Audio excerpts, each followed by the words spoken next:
அதிமுக எம்எல்ஏக்களை தாவேகா குதிரை வணிகத்தின் மூலம் இழுத்து வருவதாக தேர்தல் ஆணையத்தில் குற்றச்சாட்டு அளித்துள்ள அதிமுக எம்பி இன்பதுரை தற்போது வெற்றிடமாக உள்ள 6 தொகுதிகளுக்கும் இடைத்தேர்தல் நடத்தக்கூடாது என முறையீடு அளித்துள்ளார்.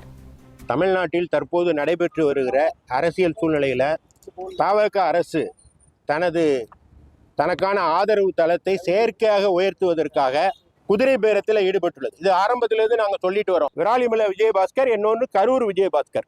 இந்த 2 பேரும் இன்னைக்கு தமிழக வெற்றி கழகத்தில் போய் இணைஞ்சிருக்காங்க. இது அரசியலமைப்பு சட்டத்தினுடைய கண்ணில் மண்ணை தூவி விட்டு அதை கேலி கூத்தாக்கி போய் சேர்ந்திருக்காங்க. அப்போ இதன் மூலமா என்ன நடக்கும்னா 6 தொகுதிகள் காலியாகும். திருச்சி கிழக்க விட்டுருங்க. இந்த 6 தொகுதிகள் காலியானா செக்ஷன் 157 or 1 கான்ஸ்டிடியூஷன் படி 6 மாதத்திற்குள்ள தேர்தல் நடத்தணுங்கிறது சட்டம். ஏற்கனவே எங்க பொதுச் செயலாளர் எடப்பாடியார் 28ஆம் தேதியே ஒரு மனு கொடுத்துட்டாரு. நாங்க 2 மனுக்களை ஏற்கனவே சென்னை உயர்நீதிமன்றத்தை தாக்கல் செய்திருக்கோம். இப்போ உரிய சட்டங்கள் இல்லை என்பதற்காக நீதிமன்றம் வேடிக்கை பார்க்க கூடாது. அது மனோஜ் நருலா கேஸ்ல ஏற்கனவே தெளிவா சொல்லிட்டாங்க. அப்படி இருக்கும்போது காலியானது கிளியர் வேக்கன்சி இல்லை.